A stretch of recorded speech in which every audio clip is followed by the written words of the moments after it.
Om Sadashiva Samarambam Shankaracharya Madhyamam Asmadacharya Paryantam Vande Guru Param Param. Om. Namastê. Versos 04 a 07.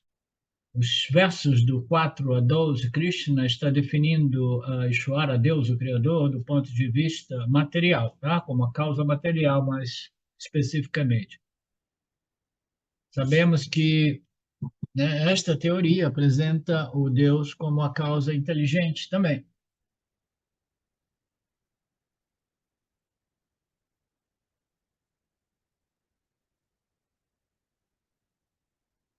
Okay. Assim como somente a causa material evolui para os efeitos, somente Deus evolui para se tornar a criação. Então, isso é interessante. Você, quando cria alguma coisa, você precisa da matéria-prima e você faz uma modificação, introduz uma modificação na matéria-prima para criar alguma coisa, né? Você tem o ouro, você introduz uma modificação de quê? De formato no ouro, atribui um nome, chama aquilo de ornamento. Então, você faz o quê? Uma modificação do material, né? No material, do Prakriti original, que era o ouro, né? Então, sendo Deus matéria-prima também, então qualquer modificação é ele mesmo que evolui ou se modifica para se tornar o universo manifesto. Mas toda a criação é uma manifestação do Criador. E qual é essa natureza desse Criador, né? Na última aula, nós falamos sobre a natureza de Deus, que é uma mistura de Pará e Apará Prakriti, né? Ambos esses princípios, eles são anadi, eles são sem início, né? Brahman e Maya, em outra linguagem, são sem começo, são eternos. Nós vimos as diferenças, né? As diferenças são aquelas a respeito, né, de que eu sou um princípio consciente, e o Pará, e o Apará, Prakriti, né? A natureza, matéria e energia é inerte. Né? Eu sou livre dos gunas, eu sou livre de modificações, eu sou livre de atributos, né? Enquanto que a minha natureza saguna, a minha natureza apara prakriti, né? Ela é inferior e ela é desenhada, configurada através dos gunas, né? O superior não está sujeito a nenhuma mudança, nós vimos tudo isso just a few minutes ago.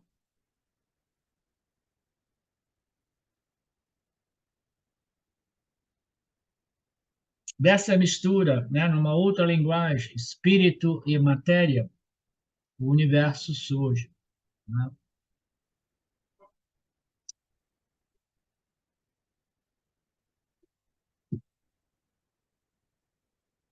Parece um surgimento ou uma evolução que ocorre repentinamente. Existem duas teorias: a teoria, né, da projeção instantânea, repentina, e a teoria da evolução através das energias primárias, né, que vão se subdividindo, recompondo, né, reconfigurando para produzir esta diversidade, pluralidade de objetos no universo. Nós vimos esses dois estágios aparentes da criação aparente, o brotinho da semente e a árvore mais tarde, neste processo de evolução.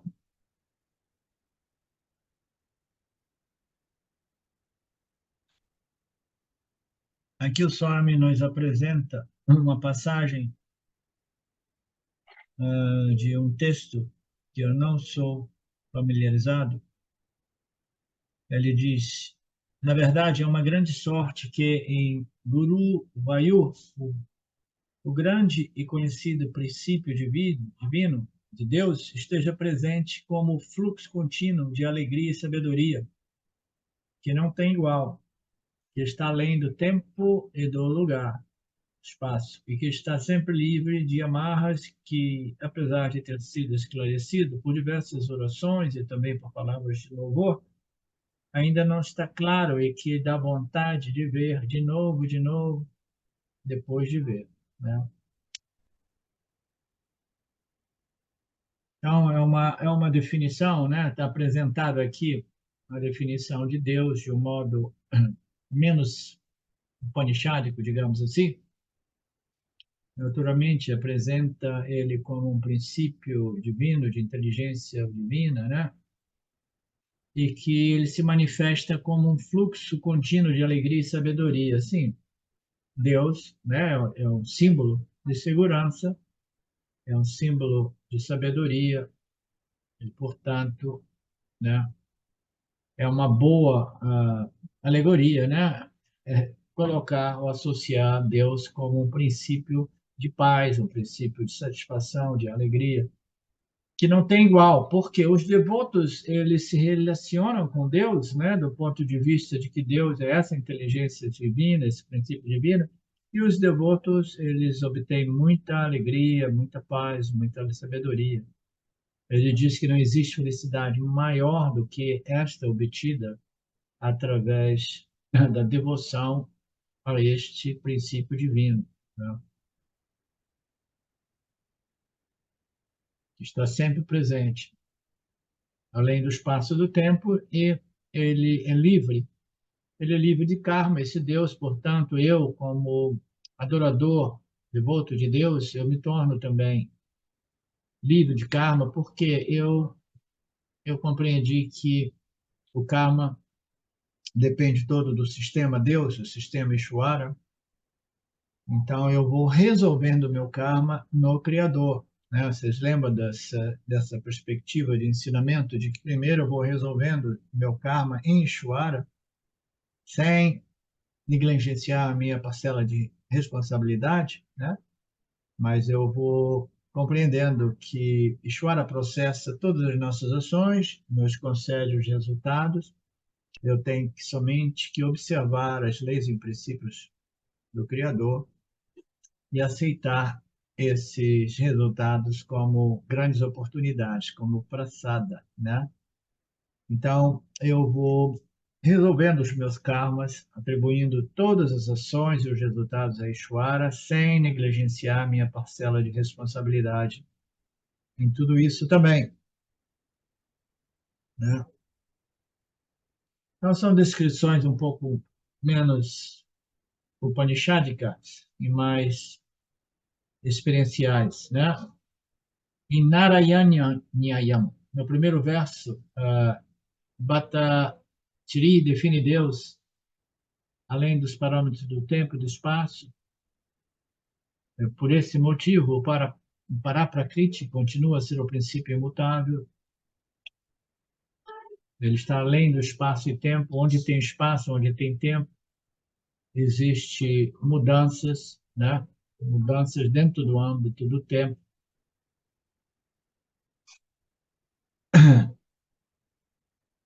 E a divisão é possível e as mudanças são possíveis, a multiplicação é possível dentro do âmbito deste espaço e tempo. O princípio superior permanece indiviso e inalterado, enquanto que o princípio inferior, chamado nesta passagem do Gita de Aparaprakriti, é o princípio básico da natureza de Mitya, básico desta matéria, deste Prakriti original, que você pode escolher de chamar de energia, não importa como você chame, né? Existe esse Prakriti mais original, mais fundamental, né? Muitas vezes chamado de o Prakriti de Maya, antes mesmo das três energias surgirem, né? E chame isso como você quiser, não importa. Esse princípio, ele é o início, é a semente deste cosmos e ele vai se dividindo e se recompondo em outros princípios, mas aqui ele apresenta de novo, né, o princípio intermediário, que é a semente aparecendo como um brotinho. Um brotinho desenvolveu oito aspectos chamados de apará prakriti.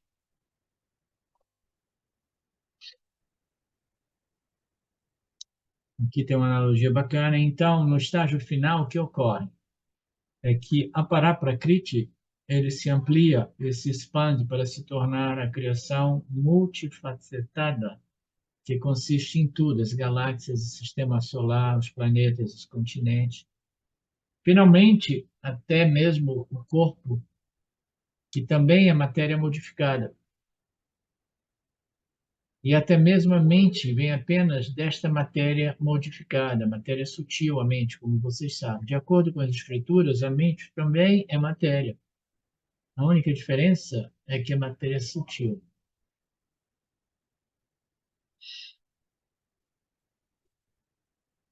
No Tattva Bodha, nós abordamos a natureza da mente. Tattva Bodha, o comentário de Shankaracharya, qual é o corpo sutil? Aquilo que é composto pelos 5 elementos que não sofreram grossificação, eles estão em formação sutil. Né? O corpo sutil é sustentado pelos 5 elementos, né?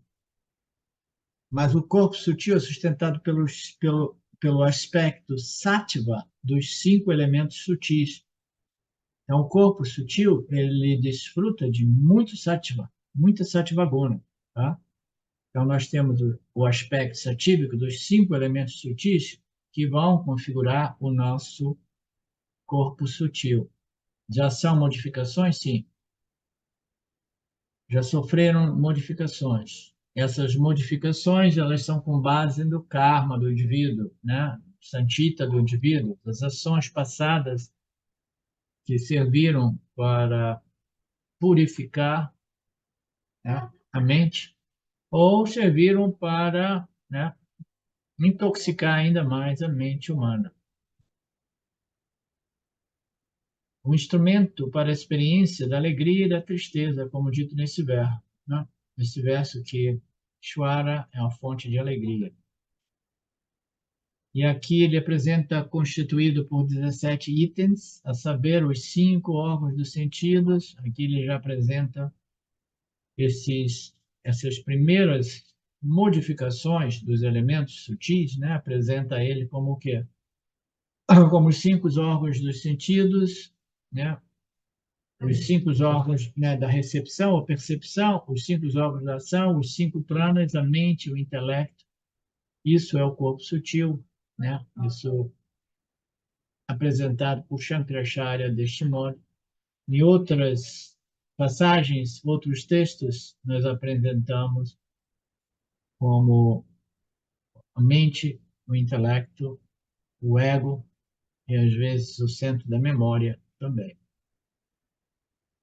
Resumindo, o que quero dizer é que a mente também é matéria sutil, toda a criação visível também é um produto de Aparaprakriti. Então, o que é esse mundo? O que é essa criação visível? Né? É simplesmente um subproduto daquele Aparaprakriti de Maya. Tá? É um produto de Maya, que é Brahman, já sob a influência de Prakriti, okay? De energias. Né? O que estamos experimentando agora é o produto final, é a árvore completa, a árvore do samsara, né? Como nos últimos capítulos do Gita descrevem maravilhosamente a árvore do samsara. Krishna agora não está falando sobre essa árvore, o produto final, mas está falando sobre o estágio inicial, intermediário, o brotinho.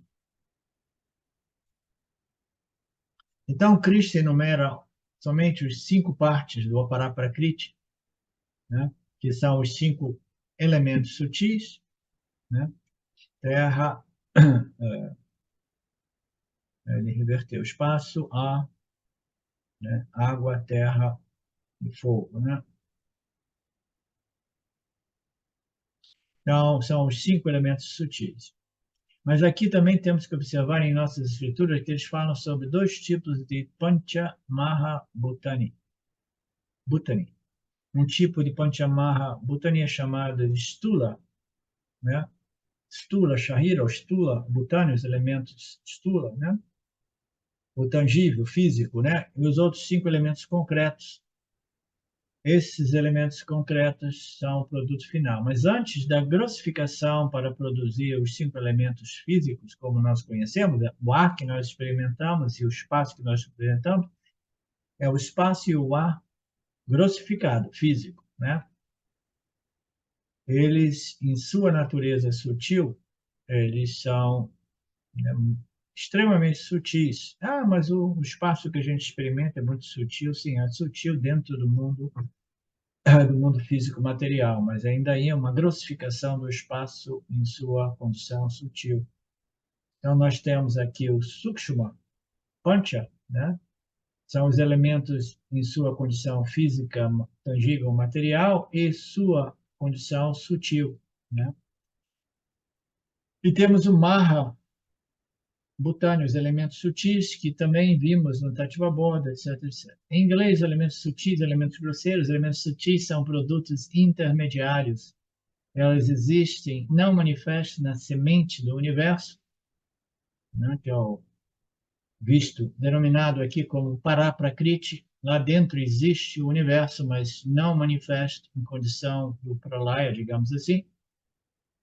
Aí passa através dos elementos sutis, para depois, então, através de um processo de muitas divisões, de recombinações, irá produzir os elementos físicos, grosseiros ou tangíveis, que serão os blocos de construção do universo, assim como nós conhecemos. Neste verso, Krishna está falando sobre o estágio final. Portanto, temos que considerar esses 5 como elementos sutis. A terra é invisível, o ar é invisível, o fogo é invisível, tudo isso nós precisamos compreender.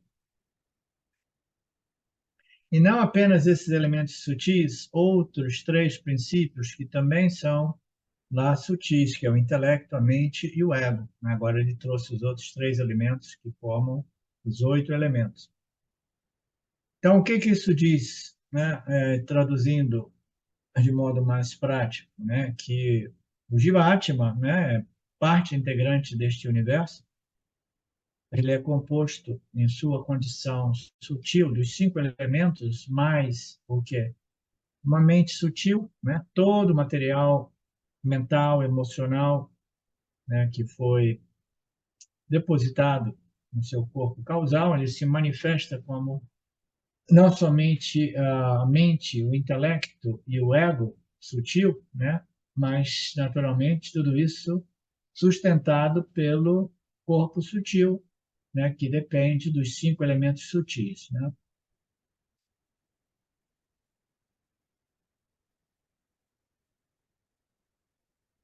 Este é um estágio intermediário da matéria, portanto, essas são palavras técnicas que você não deve se preocupar em entender. Essa mente é um produto final, a mente que nós desfrutamos é o produto final, grossificada, é um instrumento pronto para a nossa utilização. Não estamos falando sobre a mente humana individual, aqui a palavra manaha é a palavra técnica, buddha também é um intelecto sutil, né? Coletivo, é o princípio original, é a palavra técnica. Todos esses 3 são jargões existentes da filosofia Sankhya. Então, você pode entendê-los como 3 princípios de matéria, estágio intermediário. Assim como nós temos palavras técnicas em qualquer ciência, suponha que eles falem sobre inflação,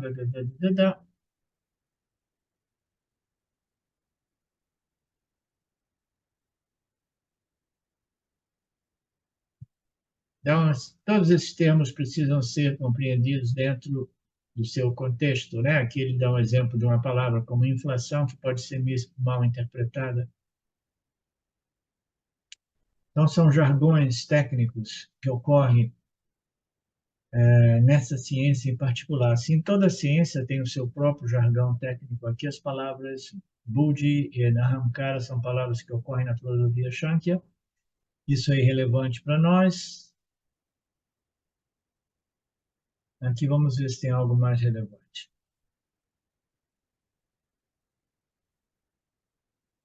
Swami diz, eu não quero entrar em detalhes técnicos a respeito de tudo isso. Shankaracharya, em seu comentário, também fez algumas correções aqui. Em vez de tomar a mente, o intelecto e o ego, Shankaracharya disse que Namaha não deveria vir, deveria ser substituída pela palavra não manifesto, unmanifesto, avyaktam. imanifesto. Tá?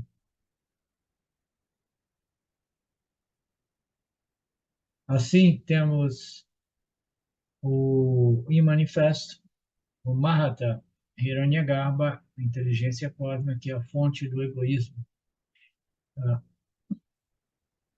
Então, ele fez uma edição, o Shankaracharya, desses conceitos do Shankya, né, substituindo por termos mais vedânticos nossos, né, a respeito do imanifesto, né, o que é o causal, e depois o Hiranyagarbha, que é a mente coletiva, né, a mente sutil coletiva, e a inteligência cósmica, que é a mente manifesta, que é a fonte do egoísmo, né? O arrancar é o egoísmo, o manifesto associado a esta ignorância cósmica. Então, algumas edições, mais uma vez, isso não é muito relevante para o nosso propósito aqui. Nesse estágio, lembre-se que a criação se desdobra em 14 lokas. Existem 7 lokas superiores, 7 lokas e 6 lokas inferiores. Nós estamos ali em 7ª posição. Todas essas 14 lokas não vieram à existência, todos esses corpos não passaram a existir, estes são todos estágios sutis, como na teoria do Big Bang. Ele fala sobre qual era a condição do universo antes dele aparecer e qual é a condição do universo após ter aparecido. Tudo isso é muito parecido com a cosmologia do Shankya, né?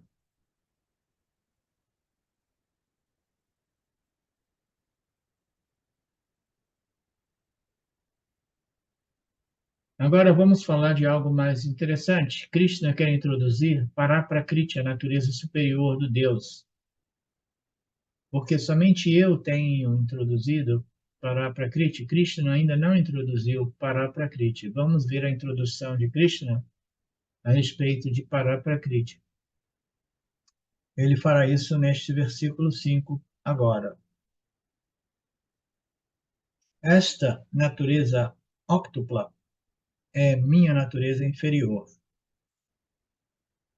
Conheça aquela natureza que é distinta desta natureza inferior e que aparece na forma do Jiva, cuja real natureza é a minha natureza superior, pela qual este universo é sustentado, ou Arjuna. Esta natureza óctupla é a minha natureza inferior. Conheça aquela natureza que é distinta desta minha natureza inferior e que aparece na forma de Jiva-Atma, cuja real natureza é a minha natureza superior, pela qual, através do qual este universo é projetado e sustentado. Arjuna. Um verso importante, muito significativo do ângulo vedântico. Este é um verso realmente vedântico, é um tema mais vedante. Krishna diz, assim, os 8 princípios materiais mencionados no verso anterior são chamados de apará, né? Não manifestos, né? Aqui a palavra yam é mencionada que é o quarto verso, é chamado de aparaprakriti, a natureza inferior, porque de acordo com as nossas escrituras vedânticas, a matéria também é inferior. A energia, né, sutil do mundo físico material também é a parte da natureza inferior de Ishvara. Então ele está simplesmente dizer que Ishvara potencial ainda assim é matéria, tá?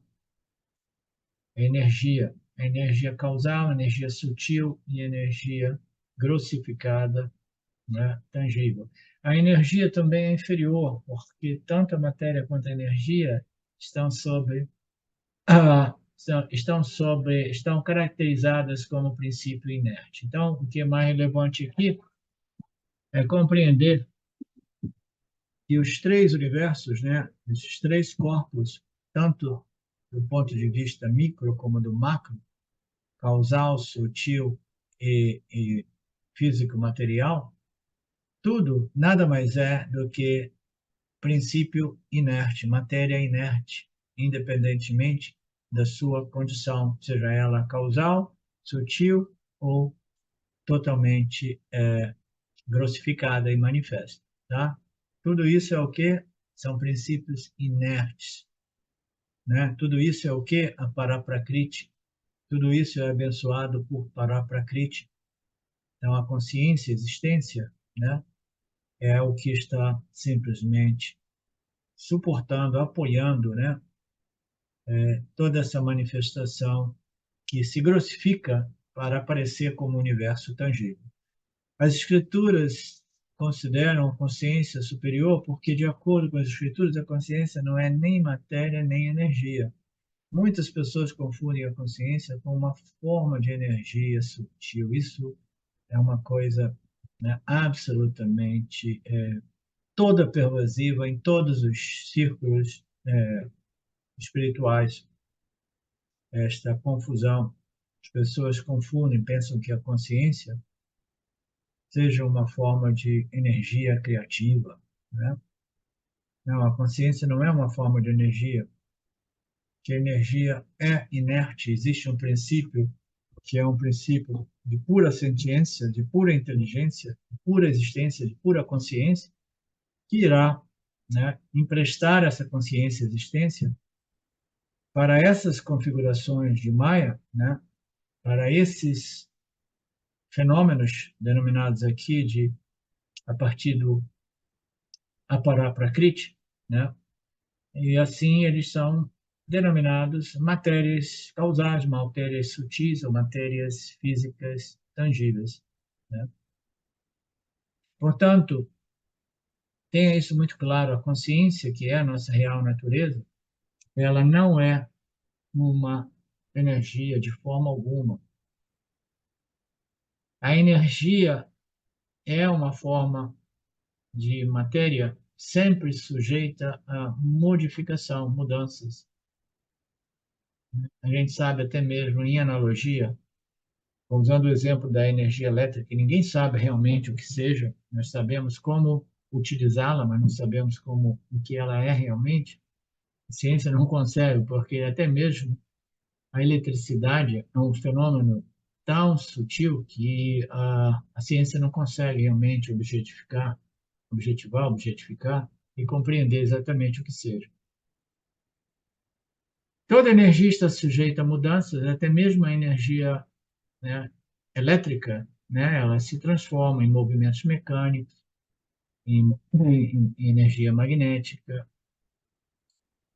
em tantos outros aspectos, né? Vai produzir refrigeração, aquecimento, né? Movimento de ar através dos ventiladores, vai produzir som, né? Tudo isso é energia modificadas, né? A consciência é aquele princípio que não está sujeito a nenhuma modificação, nenhuma transformação, tá? É por isso que existe moksha, que é o reconhecimento da minha real natureza, que não é sujeita a modificação ou transformação. E aí nós temos que olhar para isso e verificar que o modo qual Brahman realmente se modificou ou se transformou neste cosmos aparente, né? Então, uma análise mais profunda irá rejeitar até mesmo esta afirmação que ocorre, né, em alguns textos do Vedanta a nível mais intermediário, né? Então, Brahma não pode realmente criar este universo a partir de si, porque ele é um princípio que não se modifica.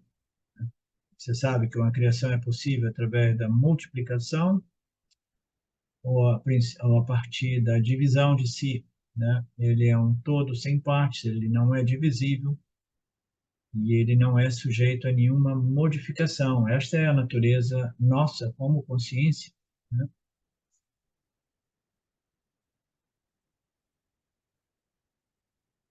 Então, existe o conceito de uma criação através da modificação de um princípio, de uma matéria-prima, que acaba produzindo um outro produto, né? Então, você pega o leite, você coloca coalha, e você vai produzir a coalhada, o iogurte, né?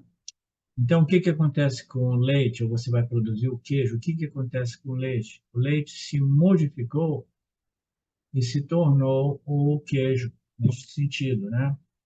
Então, o que que aconteceu com o leite? Ele passou a ser, né, ausente, porque o que existe agora é um processo de modificação, de transformação, no qual o leite se tornou o queijo, né?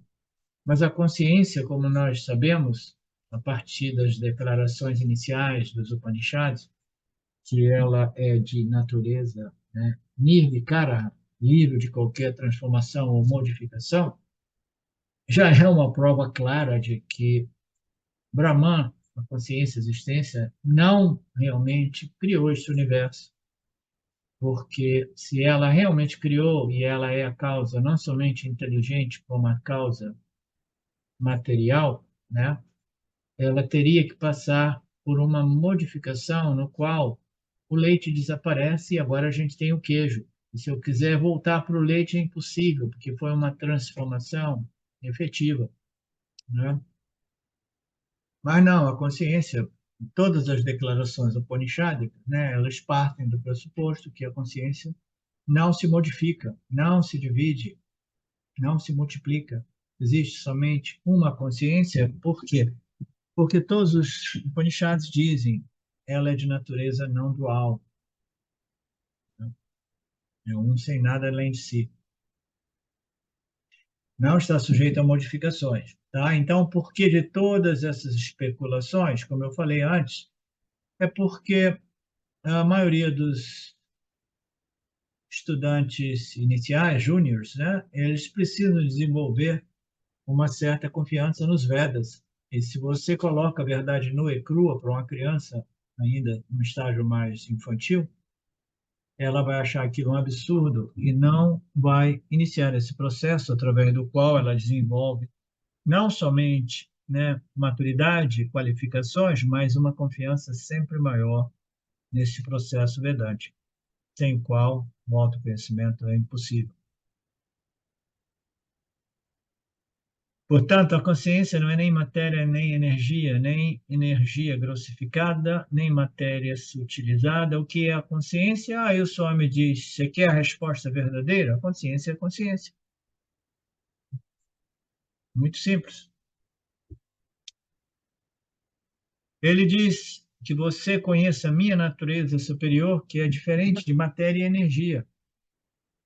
Esta minha natureza inferior, né, que eu descrevi como octupla, né, é simplesmente uma natureza aparente. Eu estou editando mais ainda, é uma mera aparência. Conheça a minha natureza real, que é distinta da minha natureza inferior, e esta minha natureza, né, real, que é diferente da minha natureza superior, essa consciência, a existência, que é diferente do complexo corpo, mente, sentidos, que é abençoado por esta minha natureza superior, ela aparece na forma do Jiva Atma, cuja natureza é o Atma de Paramatma. Esta é a real natureza do Jiva. Esta é a minha natureza superior, que é idêntica à sua natureza superior, Arjuna. E através desta nossa natureza superior, o inteiro universo é projetado e sustentado, ó Arjuna.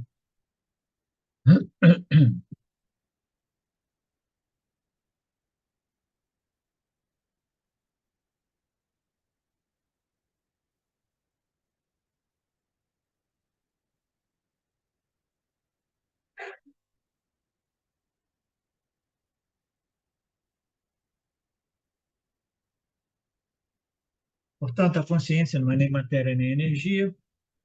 Que você conheça a minha natureza superior, que é a sua natureza superior, Arjuna. Esta natureza superior está além da nossa objetificação ou nossa observação objetiva.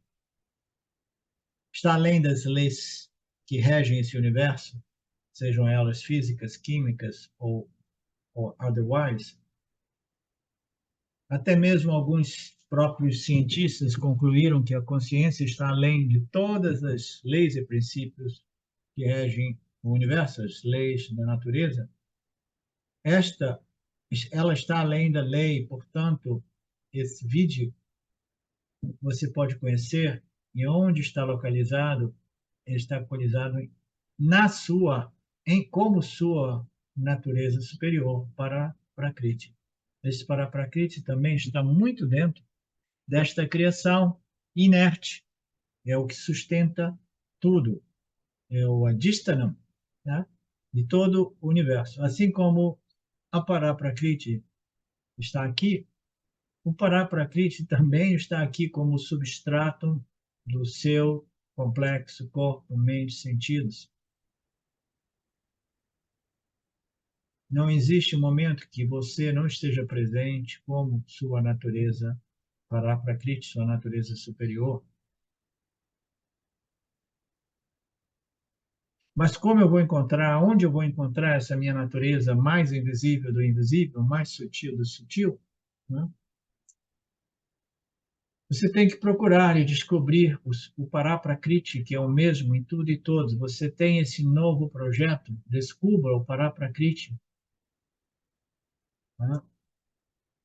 Quem obtém este conhecimento da sua natureza superior, Paraprakriti, né, será mais rico do que todos os milhões de dólares, rúpias, ou bilhões de reais e rúpias né, possam representar em termos de riqueza.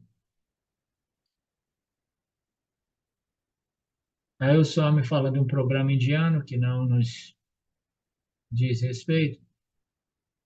Agora, o que você deve fazer? Olhe para toda a criação, tudo que você vê ou encontra está sujeito a modificação, até mesmo o espaço, de acordo com Einstein e de acordo com muitos cientistas mais modernos, está se expandindo, se modificando, o que significa que até mesmo o espaço, o universo está mudando.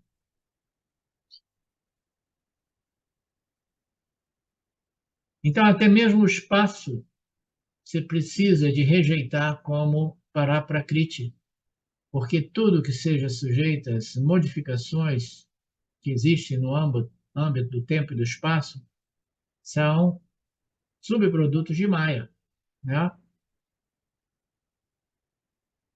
A Paraprakriti. Você está em busca de quê? Eu estou em busca da minha natureza Paraprakriti, eu estou em busca da natureza Paraprakriti de Ishvara e a natureza Paraprakriti do universo inerte. Paraprakriti, então, tendo descartado todos os fenômenos do mundo, você chega com, agora eu procurei este Paraprakriti em todo o mundo, em todas as pessoas, em todos os locais onde eu frequento, e agora eu tenho que investigar no micro, eu devo investigar para ver se eu descubro o Paraprakriti dentro do âmbito do meu complexo corpo, mente e sentidos, porque como um cientista eu olhei em termos de cosmologia, eu não encontrei este princípio imutável, essa partícula de Deus. Agora eu tenho que buscar dentro de mim, dentro do âmbito da minha experiência humana. E o que você acha?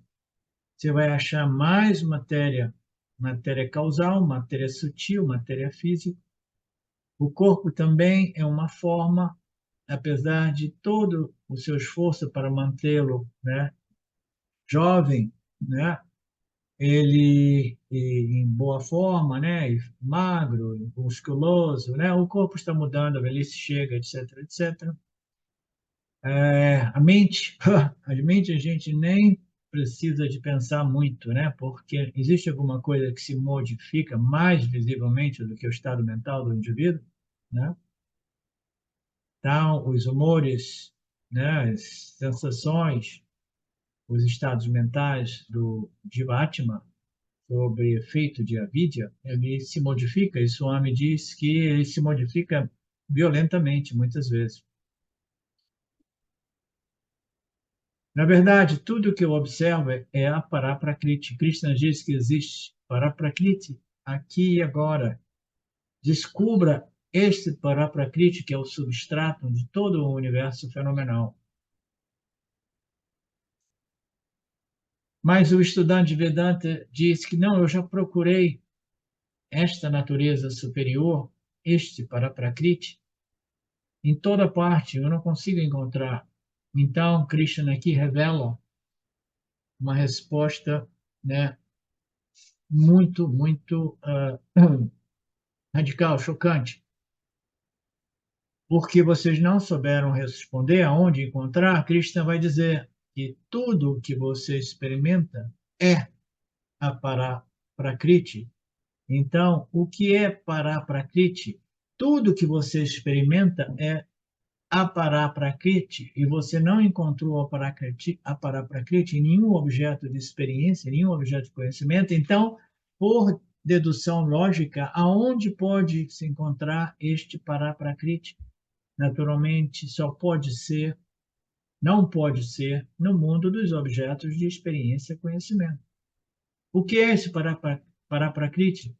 É a sua natureza, a natureza do experienciador, do conhecedor, é a sua natureza, é Paraprakriti, de pura consciência e existência, antes dos efeitos produzidos por Maya e suas energias. Né? Você é o experimentador, o conhecedor, você é uma entidade experienciadora e conhecedora, né, configurada por Paraprakriti e Aparaprakriti. Né? O Aparaprakriti são todos os atributos ou qualidades ou propriedades da sua configuração corpo-mente, e a Aparaprakriti é a sua real natureza superior, aquela que não se modifica. Um desses princípios é consciente, é sentiente, o outro é inerte. Se você é o experimentador, você só pode ser um experimentador se você também possui, dentro do âmbito da sua natureza humana, este elemento consciência. A consciência nos concede a possibilidade de quê? De sentiência humana, que nos permite o quê? Experienciar, experimentar os nossos meios ambientes, os outros objetos. Se você conhece, experimenta, você, por definição lógica, você é uma entidade dotada por consciência, uma entidade dotada por existência.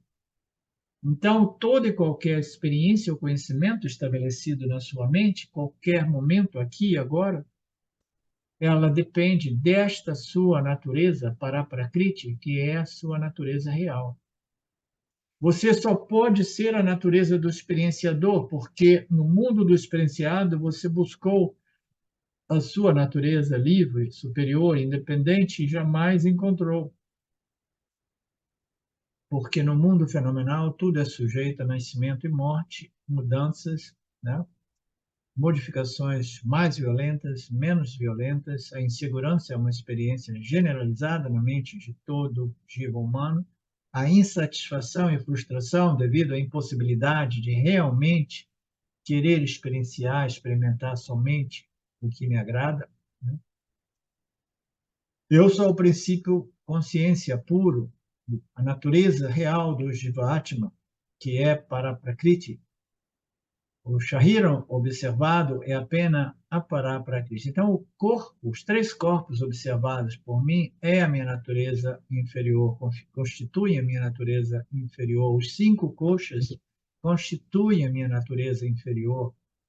Os três corpos, ou os cinco corpos, como queiramos, né, são objetos que existem dentro do âmbito da minha natureza inferior. Tudo que possa ser observado, testemunhado por mim, conhecido, experimentado, é a Paraprakriti. A mente observada é um objeto sutil, é a Paraprakriti. Mas eu, o observador, será que eu sou realmente a mente? Então a gente teria que entrar numa discussão aqui sobre o que é a mente. Né? Mente nada mais é do que um fluxo constante de modificações dos objetos que ocorrem associados com pensamentos a respeito dos mesmos, de novo, de novo, de novo, de novo. Um fluxo constante de pensamentos, objetos, que nada mais são produzidos, né, do meu contato com o meu meio ambiente, ou eles aparecem do meu corpo subconsciente, do meu corpo causal, das minhas vasanas, né, movidos por desejos e aversões, por isso ou por aquilo, desejo de haver ou desejo de evitar. Então, o que a mente é um fluxo constante de pensamentos que vêm associados com sensações ou emoções ou sentimentos, E eu objetivo tudo isso. A minha capacidade de ver isso, observar isso, conhecer isso, é prova clara e evidente de que a mente é a Paraprakriti. Por quê? Porque eu a observo. Mas eu, o observador da mente, só posso ser, então, que algo que não se modifica, né? Que é livre e independente de tudo aquilo que se modifica, que é a real natureza do conhecedor, a real natureza do experimentador. Eu sou o Paraprakriti. Tatvamasi, eu sou aquela consciência pura. É por isso que dizemos que este versículo, né, é um versículo muito vedântico, muito profundo, muito importante. Porque este versículo contém os Mahavakyas mais importantes do Vedanta, as declarações de identidade. Portanto, Arjuna, saiba, né, que você não é a Paraprakriti, você surge como uma combinação de ambos, mas fundamentalmente você é Paraprakriti. E a sua natureza é idêntica à minha natureza, né, que é Paraprakriti. Paramatma, Jivatma, Aikya. Krishna também está dizendo que toda a criação do universo é uma mistura de Paraprakriti e Aparaprakriti. O experimentador em sua real natureza e o experienciado, né? Drig, Drisha, Viveka, é a discriminação, é a compreensão. Onde eu vou encontrar Paraprakriti? Na natureza do conhecedor, do testemunha, do observador, do experimentador. A natureza do observador é Paraprakriti. O observado é a Paraprakriti. Todo o universo, seja ele material, físico, sutil e causal, são objetos nesses três níveis de formações, né, que existem como semente do universo, como existem como os brotinhos do universo, como, né, em analogia à árvore, e existe como a árvore do samsara, o universo manifesto, cosmos. Né? Portanto, ele diz, Mahabaho, ó Arjuna, o poderoso, não basta que você tenha poderosas armas, não basta que você seja um guerreiro, né, perfeito. Você precisa de obter um intelecto puro, focado, né, muito poderoso, muito refinado, muito inteligente, né, muito maduro. Você saiba que o Paraprakriti, como o próprio Jiva, significa o quê? A minha consciência, a minha existência original, pura.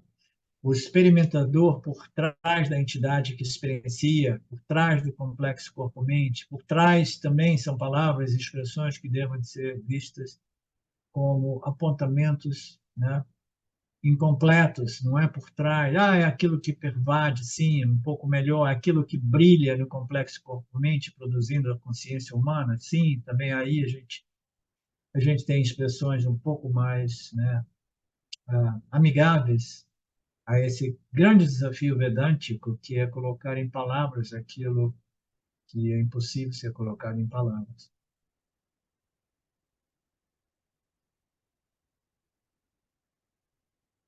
A consciência é aquilo que estimula, vivifica e anima este universo, né, experimentado pelo complexo corpo, mente, sentidos. Essa consciência é a minha natureza superior, né?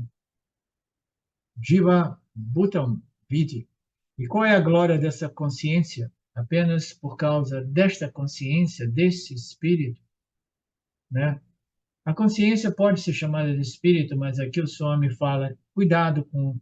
As pessoas fazem confusão disso. No Brasil, eu já tive pessoas me falando disso. Quando eu digo que esse universo aparente ele é constituído por dois princípios, um é matéria e um é energia, o pessoal aí do espiritismo, né, eles acham que é uma energia de um espírito, entendeu? Do espírito criador, etc. Não, espírito aqui significa a essência de tudo, né? Então, espírito é uma palavra também limitante, né?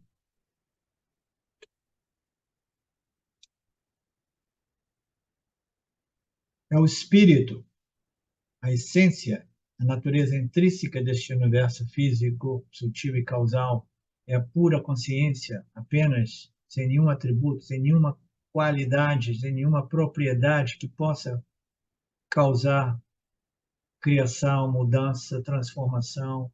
É o único princípio que não se transforma. Ah, não, mas a minha consciência está passando por uma transformação. Não!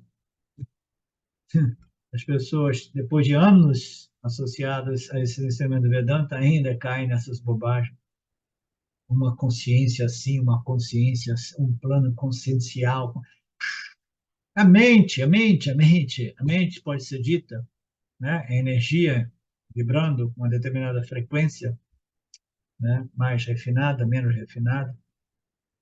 Você é esse princípio, a Paraprakriti, pura consciência. Todo o universo material, sutil e causal simplesmente é material inerte, é sustentado e mantido por Paraprakriti. A consciência é experimentada na forma do próprio princípio vital. Se você tiver alguma dúvida, toque seu corpo. O corpo é senciente. Significa que o corpo é abençoado pelo princípio da consciência. Os corpos sentem. A consciência, ela nos concede a sensibilidade, a senciência que nos permite sentir, experimentar e sentir através dos 5 canais de percepção, de recepção, o nosso meio ambiente, o que inclui a minha própria pele, o meu próprio corpo, né? Eu, né, através dos 5 sentidos, eu me torno uma entidade senciente. Isso significa que o corpo está vivo e ele foi abençoado por este princípio de tal modo que eu consigo sentir a pele do meu corpo. É curioso dizer que o corpo humano ele possui dois aspectos dele que não é senciente. Um é o cabelo e um são as unhas, né? As unhas, elas não têm nenhuma sensação, né? É como se o corpo sutil ele estivesse pervadindo tudo aquilo que precisa ser pervadido para ser administrado, gestido, mas as unhas, os cabelos, né, eles são tão inertes que nós não temos nenhuma sensação quando vamos cortar os cabelos ou cortar as unhas, né? Então, aqui o Swami está fazendo uma menção a respeito disso, né? Você sente a pele do seu corpo, porque seu corpo é abençoado por este aspecto da consciência que se manifesta como senciência, sentido, sensação.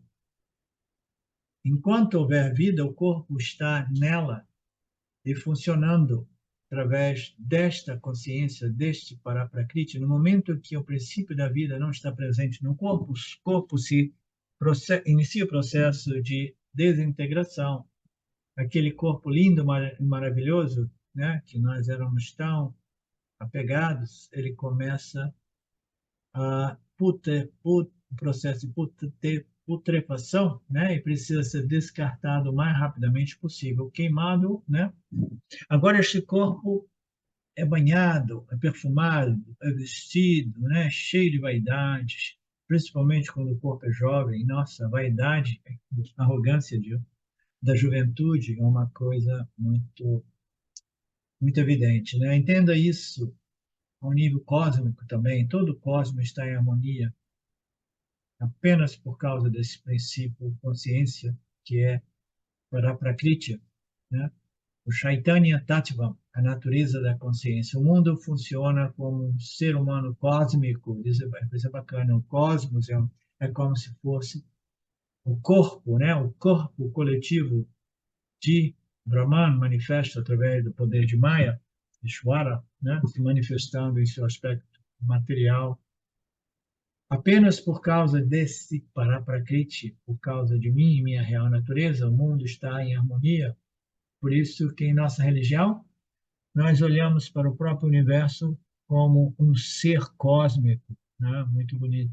Nós olhamos para todo o universo como um ser cósmico. A parte visível da criação é a Paraprakriti, a parte invisível é Paraprakriti. A parte invisível está sustentando a parte visível, né? Paraprakriti, a Paraprakriti, portanto, a própria manifestação do cosmos é chamada de um ser cósmico, né? Um ser cósmico, uma pessoa cósmica, muito bonito. Então, meus queridos, a gente vai parar aqui